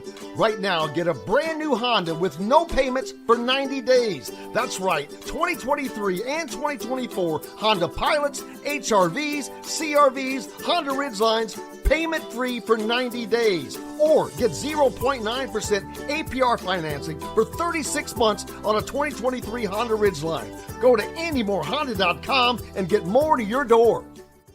Looking for someone to cater your next corporate event, family reunion, or tailgate? To some, a garnish may be nothing more than just a decoration put last on a plate. But in Bloomington, catering starts with Garnish Catering. Serving all of Bloomington and surrounding areas, Garnish Catering is waiting to help make your next event one to remember. Planning a great event shouldn't have to be stressful. Whether we quote you just for catering or a total event package, you can trust that you're making the right choice with Garnish Catering. Visit garnishcatering.com. That's garnishcatering.com. Garnish Catering is a proud partner of WOW Food Group. If you're looking for a home in the Indianapolis area, you need Cheryl Sizemore from RE/MAX Advanced Realty. Cheryl Sizemore has over 2 decades of experience, and that could be the difference in you getting the home you want in today's tough housing market. Reach out to Cheryl Sizemore from RE/MAX Advanced Realty at cheryl@indyhomepros.com or 317-298-0961. Cheryl Sizemore from RE/MAX Advanced Realty. Let Cheryl Sizemore get you in the home you want today. Cheryl@indyhomepros.com. Whether it's a night out with the family, after work with colleagues, or catching the game with friends, Bubba's 33 is the place for you. Bubba's 33 offers a mouthwatering menu of selections that are all made from scratch every day. The portions are big, but the prices are small. And with over 50 big screen TVs, you'll never miss the big game. Bubba's 33, pizza, burgers, beer. The Ugly Grouper, located on beautiful Anna Marie Island, Florida, is the place to be, and not just because they have unforgettable meals, including locally sourced seafood. The Ugly Grouper has your favorite craft beers and cocktails, along with live music every day. The Ugly Grouper is family-friendly, able to host private parties, and has the biggest grouper you've ever seen. The Ugly Grouper is the place to be on Anna Marie Island, Florida. Tell them Indiana Sports Beat sent you. Go to theuglygrouper.com for more information. Country living is just a swing away. It can be hard to find the exact home that fits your family's needs, so there couldn't be a better time to build a new home with Property Shore Construction. Now building exclusively south of Bloomington within the Stonecrest Golf Community. Choose from one of the gorgeous Stonecrest Signature Series house plans. We have several lots available with scenic views of the golf course. Contact Amy Rhoda with Revesco Real Estate for additional information. 812-583-0919 or go to mystonecrestliving.com. That's mystonecrestliving.com for more details. This segment is brought to you by Bubba's 33 in Clarksville.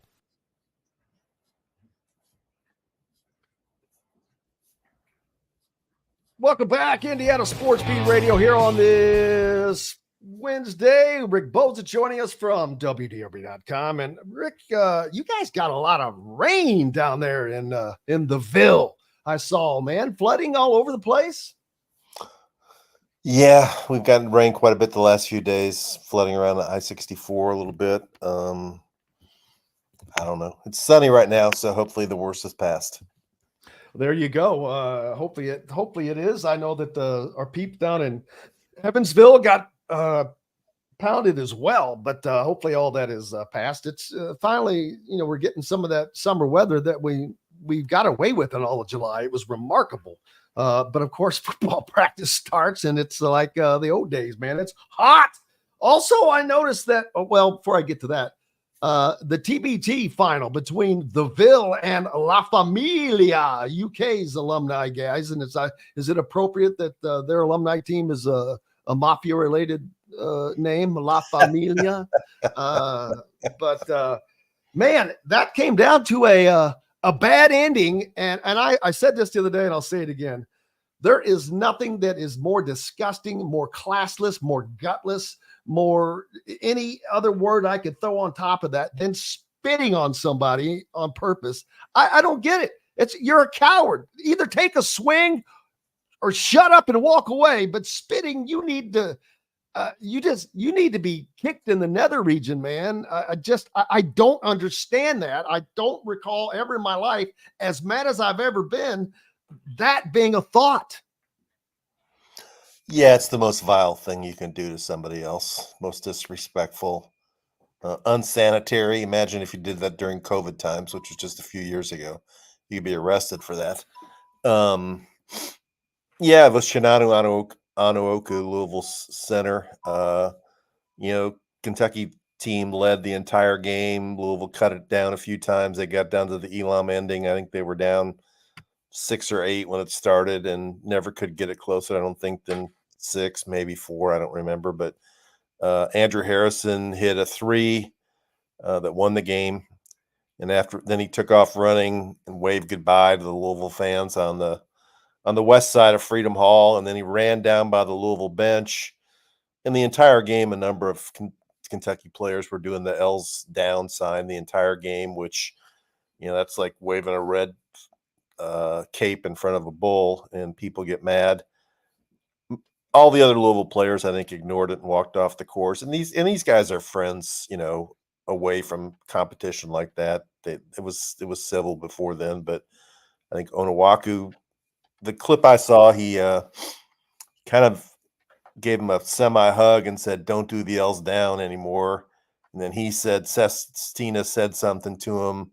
And as they walked away, then he went after him, and one of the Harrison twins interrupted him. And then Onuaku just kind of, it wasn't just a spit. It was like a wind up and a spit. He kind of leaned his head back and really got into it, baby. He did. It was a full loogie. And then at that point, you got a bunch of Louisville fans along the baseline who've been, they had a bourbon section down there, and I think they were a little lubricated. And I really thought it was going to start being a brawl at some point, and it was close. And then they finally had to pull Onuaku away, and just a bad ending to what was 4 really good days of basketball here. And Kentucky moves on to Philadelphia in pursuit of the $1 million. And not only that, though, a new TBT attendance record at over 13,000 people. And I talked a lot about them trying to get maybe the TBT to the Indy area, but Louisville would put up a hell of a fight for that. Yes, they will. That's 2 years now, and the numbers were more than double this year. I think the TBT people really like the setup at Freedom Hall. They really love the crowds. They love the way it looks on TV, and I think Louisville will be a fixture now here. Whether they'll move the finals here or not, the problem is, as long as Louisville or Kentucky's playing here, there's going to be a crowd. If the final is going to be, Ohio State against Wichita, there's not going to be much of a crowd. So they move on this week to Philadelphia, and that arena that they're playing in, I looked at, it only holds 2,500 people. Holy cow. Where the TBT finals are. It's at Drexel's facility, so it'll probably be 2,000 Kentucky fans there, because Kentucky fans will go and travel. And they play Ohio State on Friday night. Jared Sullinger played. He looked good.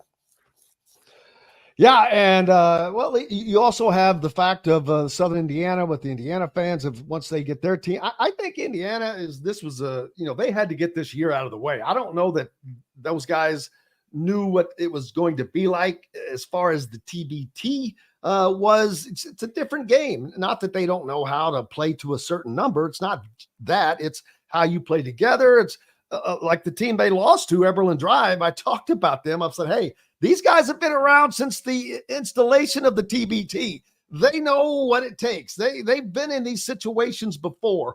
And I heard talk of Jordan Hall saying, oh, well, I think JC, his dad was on with us yesterday. Jordan said, man, I've got to get in better shape.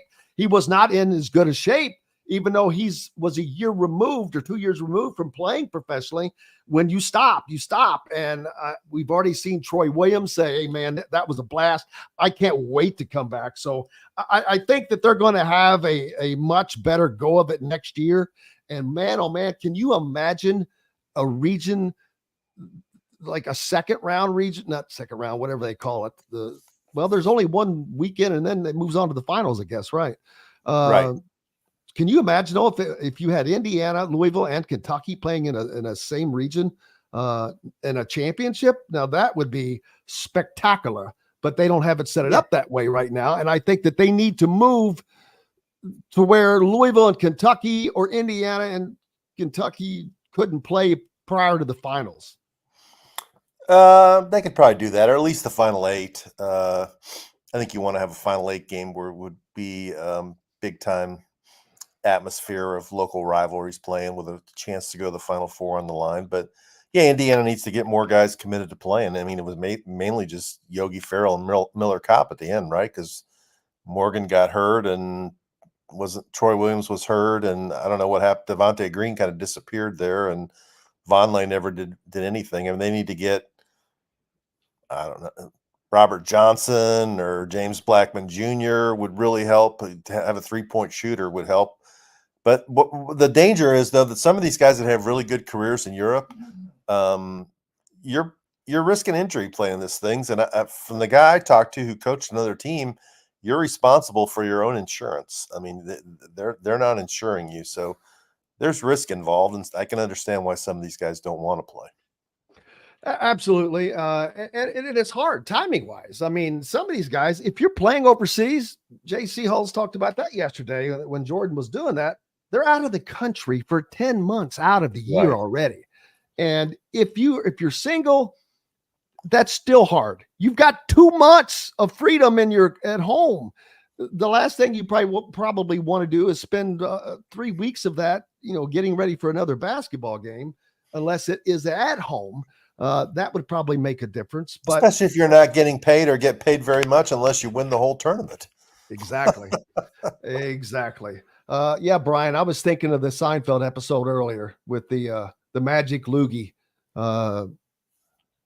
Baseball, big trades action going on this week. I saw the White Sox, they got rid of some guys. You feel any better about the back half of the season for your White Sox? No, they've got rid of 6 guys, and then they lost their 16th straight game last night. So it's the last day of July. Can you tell me how many games the White Sox have won in July? I'll give you over and under. I'll put it 16 in July. No. Oh, in July. No, in July. How many games in the month of 3. July? I'll put 3 is right. You got it. Yes. Yes. I don't know how much better the Reds are. I've got to be honest with you. I haven't looked at the standings, but I'm they're shocked. on the fringe of the wild card hunt. I'm shocked at as many highlights as we've seen between Eli De La Cruz and who's the other dude that started killing it? I can't think of his name at the moment. Friedel? Yeah, they had 2 guys that are just, but yet you look and I'm like, okay, they're still down at the bottom. And the biggest thing that blows my mind is all right, where are the standings? If you look at every single division in both leagues, the last 2 teams in every division, last 3 in the West, last 2 in the National League West, the last 2 in the National League East, except for the Central. The Reds are the only team in the bottom 2 of any division in all of baseball that has a plus differential of 44. And they are 9 games back of the Brewers.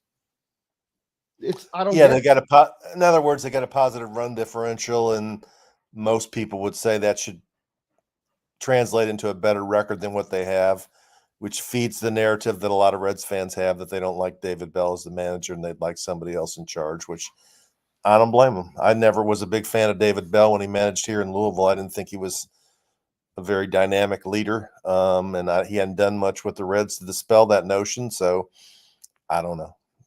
Here's this puts their season in perspective. They're 52-55, 3 games under 500, 27-28 at home, 1 game under, 25-27 on the road. So they're just right at 500. You go over and you look at their last 10 games, 5-5. It's like right across the board. But yeah, it's here's the thing I'll say about the Reds. It's real simple. They got a good core of young players led by Ellie De La Cruz, right? And he's under control for 5 more years after this, and they got a bunch of other good young players. This is their window to contend.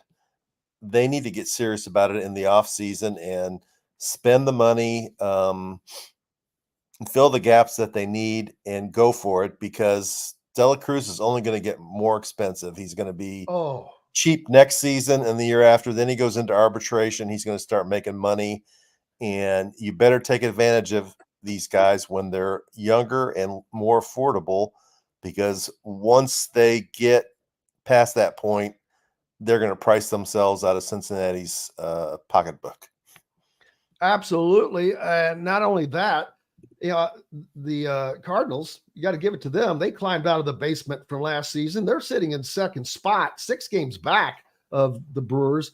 But the Reds have scored 88 more runs than St. Louis, and yet they are back of them 5 games, it looks like. So, the math ain't working out, but oh well. That just gives us something to talk about. Basketball, I saw yesterday that Mr. Tipton from On 3 has predicted Jalen Harrelson to Indiana, which that comes out a little sooner than I would expect anyone to do that. That was a little misleading, though. That was a little misleading. I've read a little bit more about that. I think they did some story where they kind of forced him into predicting where like a lot of the top players were going to go. And he said that he picked Harrelson to Indiana, but with only a 35% level of confidence because he had to make a pick on him. So I think that was a little bit of clickbait. Absolutely. That's exactly. The biggest news at IU basketball that I've seen is that they said that last week that Ja'Kai Newton suffered some kind of a setback and didn't participate in a scrimmage that kind of ended the summer workout area. He and Trey Galloway, who you wouldn't expect to play because he had knee surgery. But if considering what Ja'Kai Newton's injury history has been, for him to have a setback, considering how much time he's already missed, it was not a good sign. No, and we have not, and I do not expect to get much information in that regard if that is the case. But the fact that something came out, if there's smoke, there's usually fire. And if that is the case, that would really suck for Ja'Kai Newton. He is, he's had to sit for a minute. But it goes to show you why you have to have a deep roster like Indiana does have. You don't know what's going to come. What happens if Trey Galloway kind of re-aggravates where he's getting his surgery on? Ja'Kai Newton, boom, 2 different positional players there. So you've got to be 2 deep at least at every position, with guys able to score at multiples or able to operate in multiple ways. And earlier, someone asked me what I thought the starting lineup might be, and I'm like, does it matter? But it depends. Is Mike Whitson going to go with his 5 best players?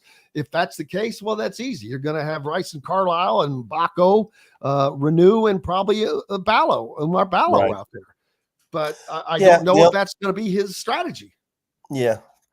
The only thing I don't like about that lineup is that Renew and Ballo are both mainly inside players, and it creates the same situation they've had for a long time of not having the more modern offense with more guys who can shoot the 3 and space the floor better. But you're right. Those seem to be the 5 best players without having seen, everybody else play this year.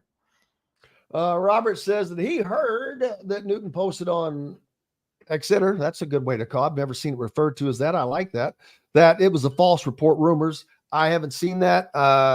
And it's probably nothing. That's probably what you would expect him to say, though, to be honest with you, especially if it's nothing serious. Yeah, I think Rab John said he was held out of scrimmage. Somebody else took that and said it was a significant setback. And I think Newton was replying to the fact that it was a significant setback. I think Jeff Rabjohns posted that it was true that he was held out of the scrimmage. So the truth is somewhere in there, whether it was just precautionary or whether it was a serious thing to monitor, we don't know. The one unfortunate thing about IU basketball in the past, we used to get the coach maybe or a player every couple of weeks for some summer updates. And there's been a complete, other than the appearance at Huber's and maybe one at Fort Wayne, it's been a complete news blackout this summer around IU basketball. Yeah, and that will continue to be the case as we roll forward. Unfortunately, it's just the way it is now. if they don't have to talk, they would rather not. And so that's just how it is. And they're not going to tell us about injuries. That's it's the old interesting. days, Louisville made an interesting decision. I don't know if you saw it, but they've cut a deal for when they went to the Bahamas. They played an exhibition game down there last night where they made an arrangement that the people who televised the game were associated with Louisville's NIL situation. And I think at some point, part of the revenue that they get from the broadcast is going to go directly into the NIL. And then during the game, as the game was actually being played, they were interviewing players that were not playing at the time as the game was going on. He's like, hey, that's okay. I'm getting paid right now. Yeah. That's crazy. I'm sure that's going to be the case. Yeah, going forward. And I saw that Louisville. I was surprised. I'm like, daggone, that seems like kind of early to already have a scrimmage in the Bahamas. Indiana will be heading to the Bahamas later in the fall. But man, that's awfully early to be able to get I mean, Woodson took a team down there. Remember his first year? Remember they played down there? Was it this early though? I think it was in August. It's a little bit earlier, but when a new coach, they have an entirely new team, 13 new guys. There's one person left in the basketball program from last year. One person, and the whole staff, everything. No players, no coaches, no strength and conditioning people, no trainers, no equipment manager. It's one person. And I think they needed a time to play a couple of games to get to know each other, and they needed a time to go away from campus to sort of bond. And they're going to play again tomorrow. If you want to watch it, they play tomorrow, I think at noon. The game's on YouTube. There you go. I'm a YouTuber. Rick Bozich, what's up next for you, brother? I'll go out to Louisville football practice this afternoon and talk to Jeff Brom. I don't know. I was going to do TBT, but Louisville got eliminated. So I guess I'll start getting into football and see if the White Sox can end this 16-game losing streak. Yes, I can't wait. I'm on pins and needles. I think they can get to 20. I've changed my view. It's like, if you're going to do it, go for the record. I don't even know what the record is. 21, 25, go for it. I say I agree with you. Do it, baby. Rick Bozich, thank you as always, brother. We appreciate it. Look forward to next week. Bye. See you, Jim. All right, Rick Bozich from WDRB.com. Big thanks to Kyle Neddenriep from the Indy Star and Dylan Sinn, who couldn't be with us today. He'll be back. He'll be in with us tomorrow after observing a couple of practices. Looking forward to that. Coach Shannon Griffith being with us tomorrow as well. Most importantly, big thanks to each and every one of you guys. Without you, we have no reason to be here, but we're back tomorrow to do it again. Until then, I'm Jim Coyle. I will see you on the radio. Thanks for listening to Indiana Sports Beat Radio. Be sure to subscribe to our YouTube page for more clips and team coverage of Indiana basketball, football, and more. You can also find full episodes and tons of other content on thehoosier.com. We'll see you next time for another edition of Indiana Sports Beat Radio.